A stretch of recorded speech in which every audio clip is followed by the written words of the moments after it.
Assalamualaikum warahmatullahi wabarakatuh. Nama saya Davadio Muhammad Azwari dari kelas 11 IPA 5 SMA Al-Irsyad Al-Islamiyah Boarding School Purwokerto. Dalam kesempatan kali ini, saya ingin menyampaikan kultum singkat yang bertemakan tawasul dalam perspektif Islam. Alhamdulillahirrabbilalamin, nahmaduhu wa nasta'inuhu wa nastaghfiruh, wa na'udzu billahi min sururi anfusina wa min sayyiati a'malina. May yahdihillahu fala mudhillalah wa may yudlilhu fala hadiyalah. Asyhadu an la ilaha illallah wa asyhadu anna Muhammadar Rasulullah. Allahumma shalli ala sayyidina Muhammad wa ala ali sayyidina Muhammad. Amma ba'd. Sebagai hamba Allah yang beriman, marilah kita panjatkan puji syukur kita kehadirat Allah Subhanahu wa taala yang telah memberikan nikmat kesehatan, kekuatan, lahir dan batin kepada kita semua.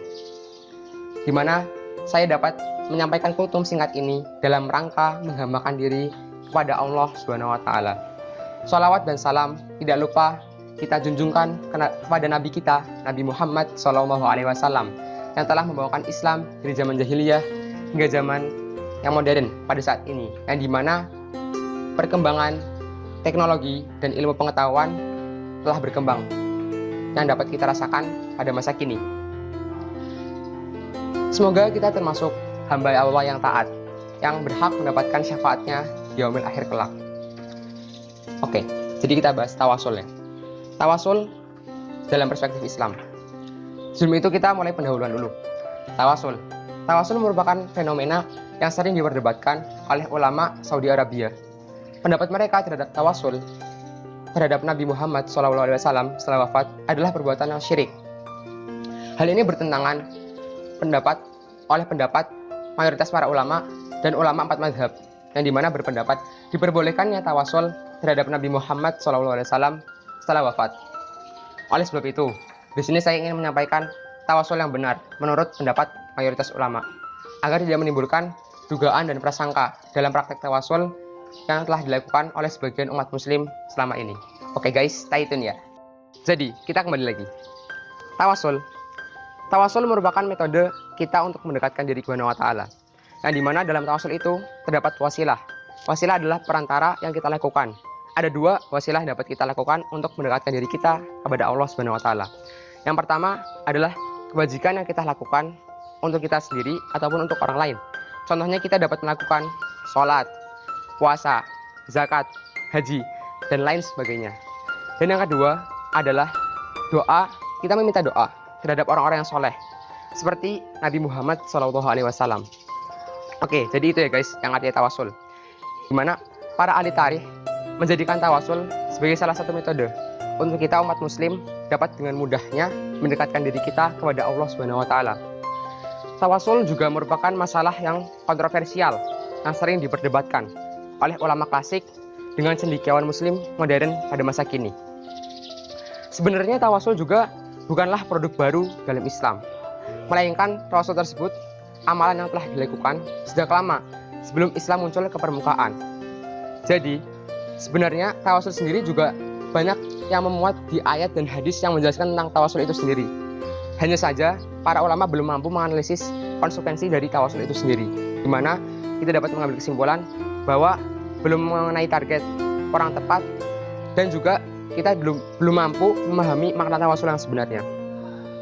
Sebelum kita menilai eksistensi tawasul dalam pandangan Islam, sebaiknya kita memahami apa itu wasilah. Jadi, wasilah menurut etimologi berasal dari bahasa Arab yang berarti kedudukan di sisi raja, derajat, dan juga mendekatkan diri kepada Allah Subhanahu wa taala.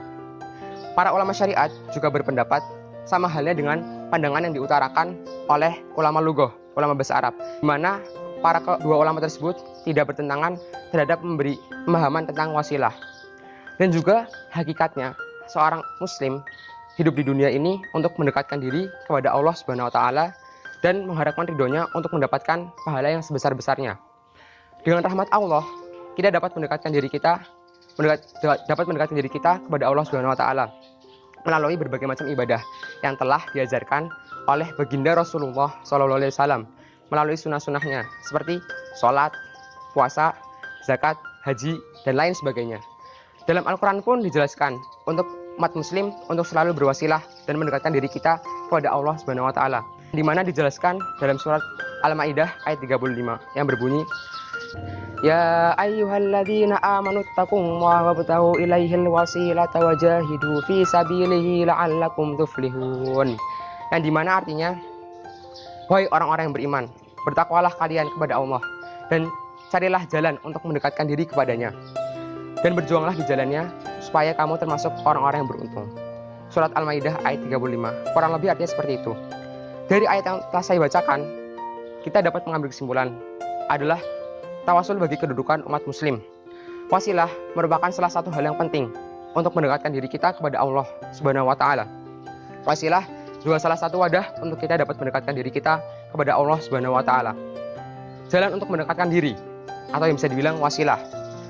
Sebagaimana ayat yang telah saya bacakan, tidak membedakan antara satu wasilah dengan wasilah yang lain. Yang dimana makna dari ayat yang saya bacakan tadi itu bermakna umum tentang wasilah yang telah disampaikan atau telah diajarkan oleh Islam yang dapat dilakukan kita ini umat muslim. Oke, cukup sekian dari saya. Kita lanjut guys. Kesimpulan kultum ini, tawasul adalah metode kita untuk mendekatkan diri kepada Allah Subhanahu wa taala sesuai ajaran yang diajarkan oleh baginda Rasulullah SAW untuk meningkatkan keimanan dan ketakwaan kita.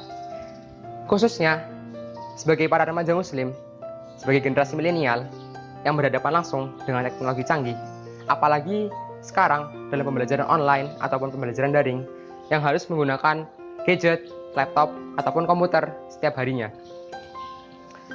Ingat duniamu, tapi jangan lupakan akhiratmu. Berapa jam waktu yang kamu gunakan untuk bermain gadget, laptop, ataupun komputer dalam hal mengerjakan tugas sekolah, bermain game online, ataupun bermain media sosial. Gantilah waktu tersebut dengan membaca Al-Quran, berzikir, dan melaksanakan sholat sunnah, baik sholat sunnah duha di pagi hari, ataupun sholat sunnah tahajud di malam hari. Adapun yang lebih sederhananya lagi, kita dapat melakukan sedekah seperti senyuman dengan ikhlas. Semua kebenaran datangnya dari Allah Subhanahu wa taala. Apabila ada kesalahan, datangnya dari saya pribadi, selaku manusia biasa. Mohon maaf lahir dan batin. Wassalamualaikum warahmatullahi wabarakatuh.